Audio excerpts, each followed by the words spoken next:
I'm going to go out on a limb. I'm going to say the Boston Bruins are not Stanley Cup contenders going into this season. In fact, I'd say they have a very small chance, very, very small chance. They need a lot to go right in order to just make the playoffs at all.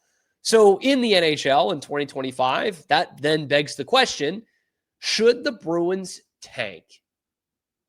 We have a generational prospect coming in the 2026 draft, the consensus #1 overall pick, getting the comps to Connor McDavid, to Sidney Crosby. Gavin McKenna is the pot of gold at the end of the rainbow. For one lucky team that sucks so hard in this NHL season, they will get a guy who can instantly change the future of their franchise with the Penn State hockey player, Gavin McKenna. So that said, should the Bruins tank? Bleacher Report certainly thinks so. They put out a list today of the 8 teams that should tank for Gavin McKenna. #2 on the list, only behind the San Jose Sharks, who are in a perpetual tank. #2 on the list, the Boston Bruins. The write-up goes like this. This will be a dicey season for the Bruins. Was their last place finish in the Atlantic Division really a one-year hiccup, or myriad factors, or a foreboding sign of things to come for many years? We're probably going to find out quickly. Their season has a high boom or bust potential, and if it busts, they'll be heavily in the mix to land Gavin McKenna.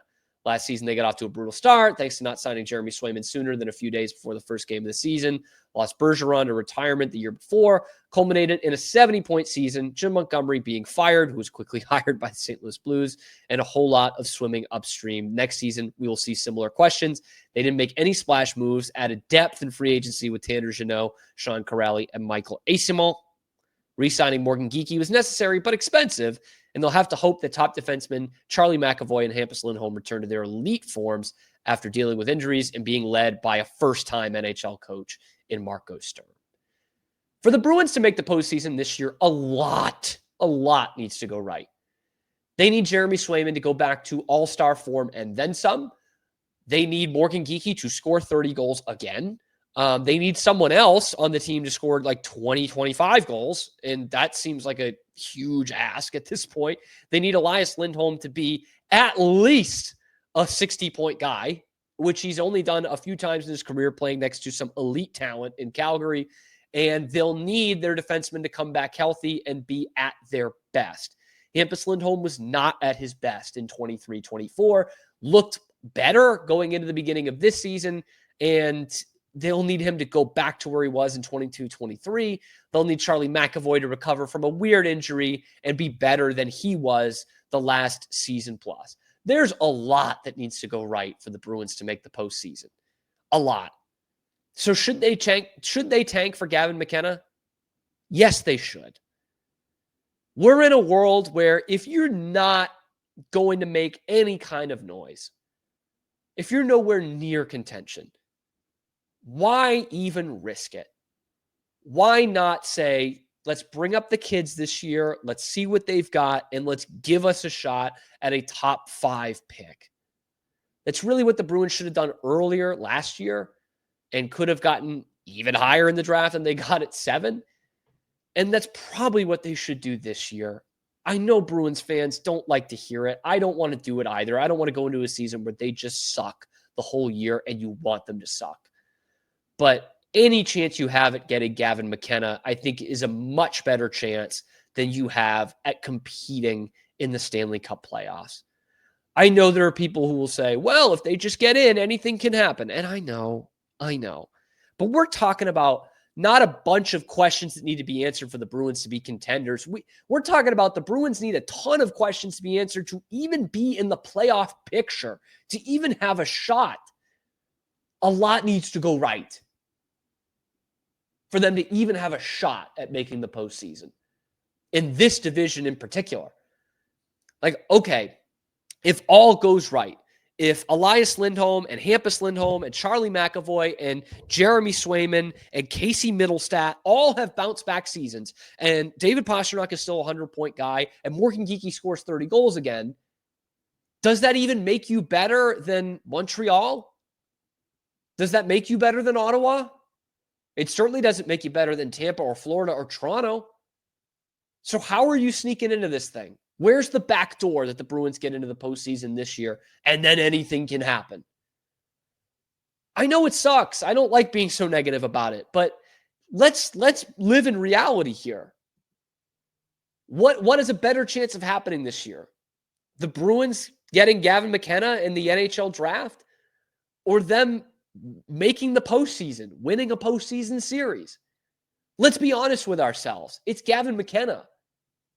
And if you're looking at the teams in this league that have a real shot at him, yeah, the Bruins are in that handful of teams. You know, Bleacher Report says it's a boom or bust season, and I think that's being flattering to the Bruins. I think that flatters them to say that. They're much closer to Seattle, Pittsburgh, San Jose than they are to Toronto, Florida, Tampa. Like much closer. They're definitely in more of a company of like Chicago or Buffalo than they are even a Detroit, who I think is going to make the postseason this year. Or could. I think they could be better than Ottawa. They're closer to Chicago than they are to Columbus. You know, I just don't like, where are the goals coming from for the Bruins? They were not a playoff team last year. Obviously, they weren't even really close. And the number one thing they needed to do was improve their scoring. And instead, they got Tanner Jeannot and Sean Corrali and Michael Eyssimont. They were a bad team last year, and they didn't get better.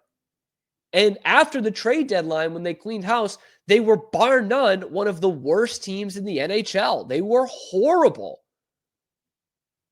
And that's the team that you're rolling out this year. Like, let's be honest, man. I know you get McAvoy and Hampus Lindholm back, but they're both coming off pretty significant injuries. And you don't have Marchand. You don't have Carlo. You don't even have Coyle. You're a bad hockey team. The Bruins are like, on paper, the Bruins are a bottom of the barrel NHL team. Should they tank for Gavin McKenna? Yeah, they should. Without question. They should be in on Gavin McKenna. If it comes to March, mid-March, and they're in the playoff picture, or they're a point out of it, maybe that'll change things. Because I do think there is a benefit to having a young roster that is at least going for it in any sport. Like, you see what it did to the mentality of the Philadelphia 76ers after tanking for so long. They finally did get some talent, but then those guys don't know how to win. They don't know how to compete because they've never been told to at the professional level. So if that's the case, then maybe I'll change my tune on it and say, yeah, screw McKenna. Let's try to make the playoffs this year, get a couple of games under these guys' belt, and maybe they'll become like Washington, who was one of the worst playoff teams I've ever seen 2 years ago. And then last year, they were excellent the whole season. They're the best team in the Eastern Conference. So maybe I'll change my stance on it. But right now, on paper, the way this Bruins team looks, I think you'd be crazy to think that they're more likely to be a playoff team than they are to be in the Gavin McKenna sweepstakes. And this Gavin McKenna kid is incredible. I know I'm not the first one to tell you that. But with the comps and the highlights and the measurables, Gavin McKenna is much closer, I think, to a Sidney Crosby, Connor McDavid comp as a number one overall pick than he is someone like a Ryan Nugent-Hopkins, Taylor Hall comp as a number one overall pick. Okay, this kid is really, really special. He's probably going to be the best prospect in the NHL in the last decade since Connor McDavid. Baby Connor Bedard in there as well, who is his cousin. I know some people don't like hearing that. I would do just about anything to have Gavin McKenna on the Boston Bruins in the long term. Anything. And if it means really, really sucking this year, I'm okay with that.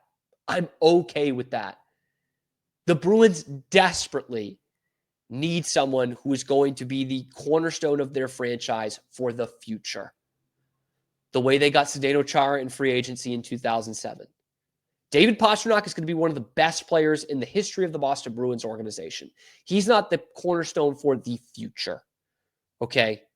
He's still in his prime now. I'm talking about young, 15 years ahead of them to be the face of your franchise. Gavin McKenna is that. I think it would be stupid if the Bruins continued to go 1 foot in, 1 foot out, pretend like they're good, even though they know in their heart of hearts they're not, and ruin their chances at Gavin McKenna. I think it would be stupid. But then again, the Islanders were battling for a playoff spot all the way up till the end last season, and they somehow got the number 1 pick in the draft. Anything can happen. But should the Bruins tank for Gavin McKenna? Let me know in the comment section below. Be sure to like the video, subscribe to the channel. You find us every weekday, high noon Eastern time, live on YouTube right here. Only about 5% of you watching the videos are actually subscribed. Guys, help us out. Throw a subscribe in there. You'll get notified whenever we're going live and whenever we're dropping videos about the Bruins and the world of the NHL. We're doing it every weekday. Check out the other videos on the channel to talk Bruins prospects, everything else going on around this team. I'm your host, Cam Stewart. Zach Burke keeps us on the air 5 days a week.